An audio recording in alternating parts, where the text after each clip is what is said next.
Hello friends, good morning.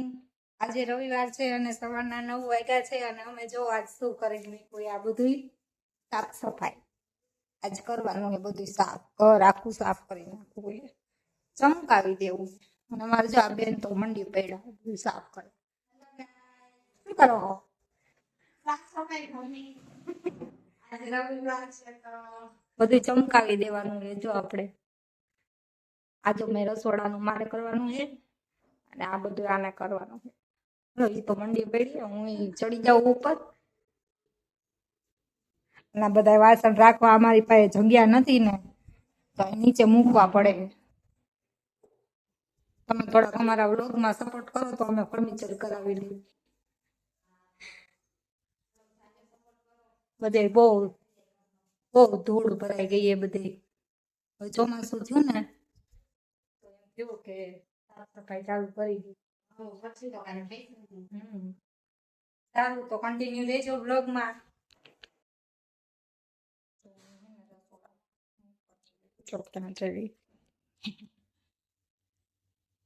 બધું ધોવાનું અહીંયા પાણી ને બહુ ચીકણા થઈ જાય.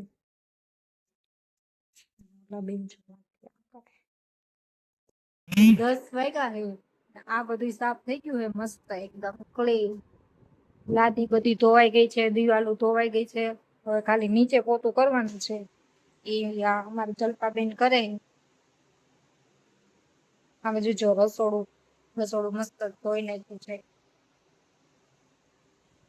પોતું થઈ જાય પછી બીજું કામ થાય.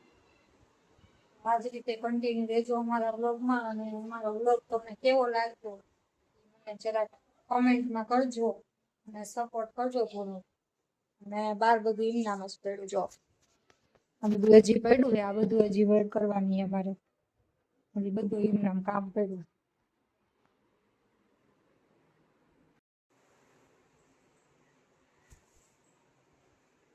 જો ગાઈસ થઈ ગયું છે અમારે બધું સાફ. આ મારા સાસુ છે, એમને અમારી હારે જોડાઈ ગયા કામ કરવા. આમાં જેઠાણી જો હવે રસોડામાં અમારે બધું વગવાનું છે. વગી પછી પાછા જોડાઈશું તમારી હારે.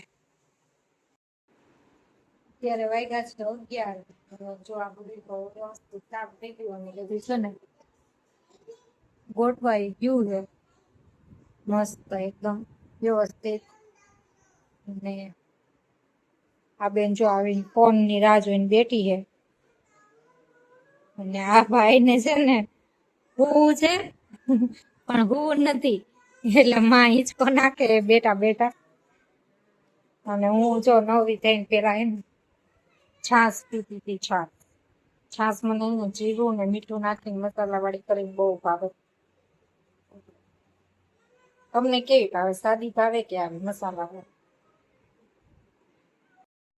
અત્યારે છે ને મસ્ત જમીન નવરા થઈને જો બધા સુઈ ગયા છે.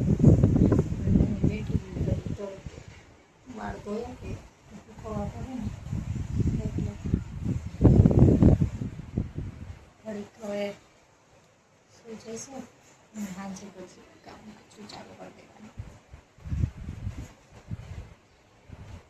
અત્યારે છે ને 6 વાગ્યા છે અને હું જો આ બિસ્કીટ અને મને એને દૂધમાં બોડીને ખાવું. ના જો શું કરે શું કરે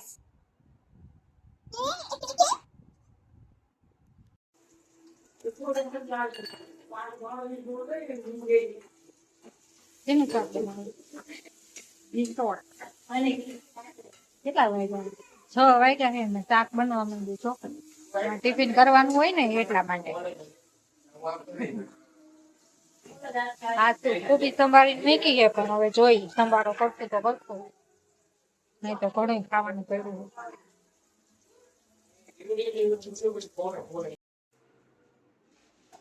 કેટલા 8 વાગ્યા હજુ જો રાંધવાનું ચાલુ છે. આ શું બને? નવીન આઈટમ બને છે, વઘારેલી રોટલી. શાક બનાવ્યું પણ થોડુંક જ હતું તો પછી હવે વઘારેલી રોટલી બને. રોટલી બને ખવાઈ જાય શાક. ને આ જો બધા